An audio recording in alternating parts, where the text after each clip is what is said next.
Welcome to Shukla study point. आप सभी का स्वागत है आपके अपने YouTube channel Shukla study point में। मैं शिवम शुक्ला आप सभी दोस्तों का हार्दिक स्वागत करता हूं। दोस्तों, आज के वीडियो के अंतर्गत हम जनरली बात करने वाले हैं इन सभी शब्दों के बारे में, और यह शब्द आपको बहुत ज़्यादा परेशान करते हैं, मुझे भी पता है।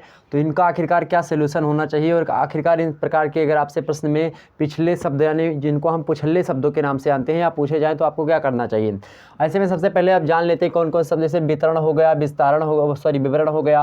प्रकाश डालने को आपसे पूछता है, बताइए, समझाइए, विवेचना कीजिए, आप क्या समझते हैं इससे, प्रस्तुत कीजिए, ज्ञात कीजिए, स्पष्ट कीजिए, व्याख्या कीजिए, वर्णन कीजिए, उल्लेख कीजिए, तुलना कीजिए, अंतर स्पष्ट कीजिए, मूल्यांकन कीजिए, सिद्ध कीजिए, रेखांकित कीजिए, विशेषताएं बताइए और विचार कीजिए, संक्षेप में बताइए, विस्तार से बताइए, टिप्पणी कीजिए, समीक्षा कीजिए, महत्व बताइए, कारण और परिणाम बताइए, चर्चा कीजिए, या इसी प्रकार से मेरे प्यारे दोस्तों समालोचनात्मक व्याख्या कीजिए, आलोचनात्मक परीक्षण कीजिए या आलोचनात्मक निरीक्षण कीजिए। इस प्रकार के तमाम सारे प्रश्न जो होते हैं आपके एग्जाम्स में पूछे जाते हैं। तो मेरे प्यारे दोस्तों, आज के वीडियो के अंतर्गत हम इन्हीं को समझाने का प्रयास करूंगा। आखिरकार ऐसे अगर आपसे प्रश्न पूछे जाएं, पुछल्ले शब्दों में अगर आपको यह दिया हो तो आप क्या करेंगे और किस प्रकार से इस समस्या का निदान आप पा सकते हो, किस प्रकार से आप इससे जो है प्रकार से चीज़ों से सफल हो सकते हैं और इनको एक प्रकार से मात दे सकते हैं। समझने का प्रयास करें। जो विवरण होता है आपका मेरे प्यारे दोस्तों, विवरण वगैरह मतलब किसी चीज़ के बारे में पूछा जा रहा है कि विवरण मतलब कि कहाँ से लिया गया है। तमाम सारे कोई प्रश्न आपसे पूछ लिया गया तो उसमें बहुत सारी चीज़ें होती हैं जो कि आपको कहाँ से ली गई हैं उसको लिखना होता है। लेकिन ध्यान रखेंगे जितनी भी चीज़ें यहाँ पर लिखी हुई बोर्ड पर ना, कोई भी चीज़ पूछी जाए, अगर आपको उस टॉपिक के बारे में कुछ भी जानकारी प्राप्त है तो हेडिंग वही डाल करके आप बीच में अगर उन सभी चीज़ों को लिखने का प्रयास करेंगे आपको अच्छा नंबर मिलेगा। या दावे के साथ मैं बोल रहा हूँ, लिखने का प्रयास। वैसे विवरण हो गया आपका, वितरण होता है कहाँ कहाँ पर चीज़ें बटी हुई। जियोग्राफी में विवरण और वितरण आप देखते होंगे अधिक मात्रा में पूछा था कि जो है इसका विवरण दीजिए, वितरण करिए। इस प्रकार से तमाम सारे प्रश्न होते हैं, ज़्यादा इसमें डिफिकल्ट नहीं होता है। आपको जो पता उसके बारे में, जैसे वितरण पूछ लिया गया तो मतलब कहाँ पाया जाता है कोई चीज़, कहाँ कहाँ पर है, उसके बारे में आपको पता होना चाहिए। प्रकाश डालिए किसी चीज़ पर, ऐसी कोई घटना जिस पर एक प्रकार से जो घटना आपके सामने समाज में प्रदर्शित ना हो रही हो उसको आपको प्रकाश डालने के लिए बोलता है एग्जामिनर्स, कि आज के जो युवा है वह उसको सामने लाए और एक प्रकार से उसको जो है तमाम सारी चीज़ें सबके सामने ला करके रखे। प्रकाश डालना उसी को हम कहते हैं। या भी एक प्रकार से उसके बारे में महत्वाकांक्षा, उसके बारे में अच्छी जानकारियाँ देना होता है, इन सभी की चीज़ों के बारे में। ओके, ध्यान रखेंगे सभी मुद्दों को। आगे देखिए, बताइए, आपसे पूछता है किसी के बारे में बताने को आपसे बोल सकता है, या समझाने के बारे में आपसे बोल सकता है कि जो कोई दिया हुआ जो कोई मुद्दा है या फिर कोई कथन है या फिर कोई भी चीज़ है उसको आप समझाइए। उसको समझाने में आप थोड़ा अपनी भाषा का प्रयोग करेंगे, अपने हिसाब से समझाने का प्रयास करेंगे। बताइए में जो चीज़ें आपने पढ़ा उसको भी बता सकते हैं, किताबी भाषा भी यहाँ पर चल सकती है आपकी, लेकिन समझाने में आपको किताबी भाषा नहीं चलेगी। आपको वहाँ पर ऐसी शब्दावलियों का प्रयोग करना है जिससे सारी चीज़ें समझ में आए। क्या? जिससे सारी चीज़ें समझ में आ जाएँ एग्जामिनर्स के। इसी प्रकार से विवेचना कीजिए, किसी चीज़ के बारे में आपसे पूछता है विवेचना करने को, इस पर एक प्रकार से क्या चीज़ें या सही हैं या फिर थोड़ा इसमें दिक्कत है, क्या क्या चीज़ें हैं, इसको विवेचना करने को कहते हैं। मतलब जो भी आपको पता हो बताइए, आप क्या समझते हैं इससे, इसमें भी आप बना करके लिख सकते हैं बड़े आसानी से, आप क्या समझते हैं। तो ऐसे ही जनरली प्रश्न आपसे पूछे जाएंगे। कोई दिक्कत की बात नहीं, प्रस्तुत कीजिए, कोई मुद्दा दिया गया तो उसको बताइए आप, मतलब कि उसका सेम सा मतलब सभी का एक ही मतलब होता है। बीए की परीक्षा में आप इन पर एक प्रकार ज़्यादा फोकस नहीं करते हैं और सीधे अगर आप कोई चीज़ लिख देते तो आपको नंबर अच्छे खासे मिलते हैं। लेकिन अगर यूपीएससी की परीक्षा होती तो उसमें आपको इन शब्दों का एक प्रकार से अलग मतलब होता है, सबका अलग अलग होता है। ठीक है, स्पष्ट कीजिए या फिर व्याख्या कीजिए, सबका मतलब लगभग एक कि कोई मुद्दा दिया हुआ है और वह तमाम सारे विद्वानों में मतभेद है उसमें, और उस मतभेद को एक प्रकार से आपसे वह जानना चाह रहा है कि आखिरकार स्पष्ट करें कि आखिरकार उपयोगितावाद जेस मिल ने दिया था कि जो है बेंथम ने दिया था। तो आप लिखेंगे कि जो बेंथम थे उन्होंने पहले दिया था, चूँकि उपयोगितावाद जो है मेरे प्यारे दोस्तों बेंथम ने दिया था, और उसके बाद में जो है उसको जेएस मिल जो थे उन्होंने सारी चीज़ों को आगे बढ़ाया था। आप देखेंगे जेएस मिल और बेंथम जो थे या मानते थे, बेंथम का उपयोगितावाद का सिद्धांत दिया था और कहा इन्होंने कि मैं इसलिए पैदा हुआ हूँ ताकि मैं जो जितने भी पिछड़े हुए देश हैं, राज्य हैं, उनको मैं आगे बढ़ा सकूँ, जैसे कि भारत को या फिर अन्य सभी को आगे बढ़ा सकूँ। ये ऐसे विचारधारा के थे, या सोचते थे भगवान ने मुझे इसीलिए पैदा किया है ताकि हम लोगों को यह बता सके मेरे प्यारे दोस्तों कि हम कितने जो है एक प्रकार से उच्च कोटि के हैं और किस प्रकार से, ये सारी चीज़ें लोग सोचते थे। लेकिन इनको शायद यह नहीं पता मेरे भाई कि ये लोग जो सोचते थे वह लोग हम लोग पहले से बहुत पहले सोच सकते थे उसको। और सोच के हमने कर भी दिया, लेकिन उसका हमने प्रामाणिकता से साथ सही तरीके से नहीं किया, इसीलिए सारी चीज़ें हो रही हैं।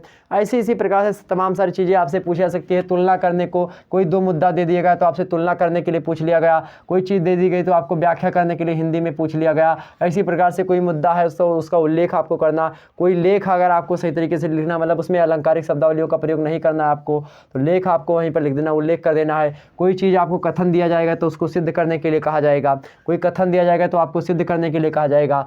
मूल्यांकन मतलब दो मुद्दा आपको देगा और या फिर कोई एक मुद्दा देगा, उसका वर्तमान में क्या मूल्यांकन है या क्या वर्तमान परिप्रेक्ष्य में सही है या गलत है, इसको आपका मूल्यांकन करना बोलते हैं। अंतर स्पष्ट करना, दो मुद्दे आपको दे देगा, अंतर पीढ़ी संघर्ष, अंतर पीढ़ी संघर्ष मान लेते हैं, उनमें दोनों में अंतर स्पष्ट करने को बोल दिया। या वर्णन करना, किसी के मुद्दे के बारे में आपको वर्णन करना है विस्तार से या फिर संक्षेप में। यहाँ पर संक्षेप से वर्णन कीजिए, मतलब कि कम छोटे में वर्णन कीजिए, और एक प्रकार से विस्तार से वर्णन कीजिए, तो तमाम प्रकार की चीज़ें यहाँ पर समझ सकते हैं।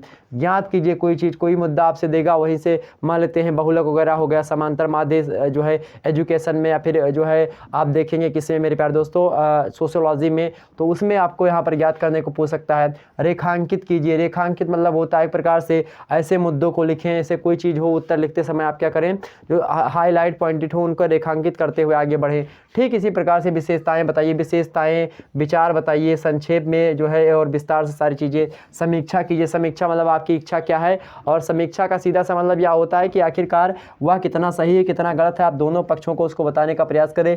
टिप्पणी भी होता है एक प्रकार से, टिप्पणी करें, कमेंटबाजी करें उस पर, आखिरकार क्या सही है क्या गलत है, क्या उन्होंने क्या क्या बातें कही, कैसा विचार था उनका, इस प्रकार से टिप्पणी करना होता है। महत्व बताइए किसी चीज़ के बारे में, प्रासंगिक क्या वर्तमान में सही है, उस समय क्या सही था, या आज के विषय में परिप्रेक्ष्य में सही है, तमाम सारी चीज़ें। इसी प्रकार से कारण एवं जो है परिणाम होता है। और तो इस सारे मुद्दे यहाँ पर चर्चा करने के लिए आपसे पूछे चर्चा कीजिए, तो आप इन सभी मुद्दों को देख लीजिए, यही से आपसे एग्जाम से प्रश्न पूछा आता है, तो बिल्कुल घबराने की आवश्यकता आपको नहीं। यही बनाने के लिए वीडियो बता रहा था कि इन सभी मुद्दों को देख करके आपको घबराने की आवश्यकता नहीं है। जो भी किसी विषय वस्तु के बारे में आपको पता हो, अगर इनमें से कुछ भी पूछा गया तो आप उसको लिखने का प्रयास करें। बशर्ते आपको करना क्या पड़ेगा, बस मेरे प्यारे दोस्तों, बस आपको एक ही काम करना है, और वह काम आपका क्या है, वह काम है मेरे प्यारे दोस्तों कि जब भी कोई चीज़ पूछा जाए, जैसे प्रकाश डालने को पूछा गया है, या फिर बताने को पूछा गया है, या फिर मान लेते हैं आपसे कुछ भी चीज़ पूछी गई, तो उसका एक प्रकार से हेडिंग उसको अवश्य डाल दें हेडिंग में कि हाँ इसका मूल्यांकन, या फिर जो है निर्धनता पूछी गई तो निर्धनता के कारण, तो आप ऐसे देखेंगे कि हाँ उसकी तुलना, या फिर अंतर पीढ़ी और अंतर पीढ़ी संघर्ष की तुलना आपने कर दी।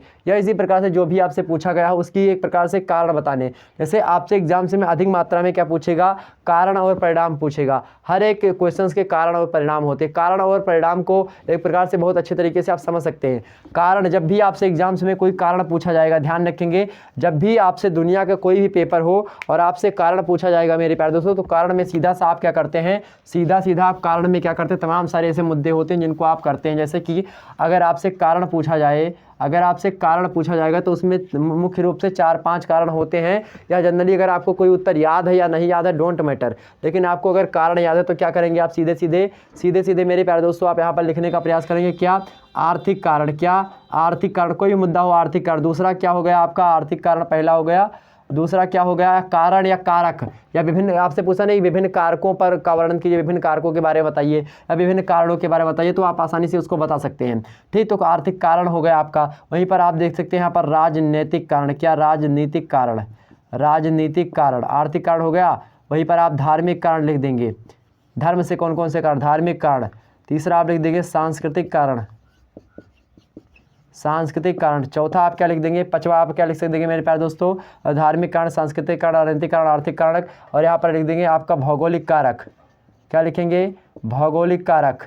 आप यहाँ पर और भी तमाम सारे कारक लिख सकते, बना सकते हैं। क्या लिखेंगे मेरे प्यारे दोस्तों, प्रादेशिक कारक, बनाने को ये प्रादेशिक कारक, प्रादेशिक कारक। इसी प्रकार से और तमाम सारे कारक हो सकते हैं आपके। आधुनिक कारक, या तत्कालीन में कोई मुद्दा हो तो उसे तत्कालिक कारण बना सकते हैं, कारक बना सकते हैं।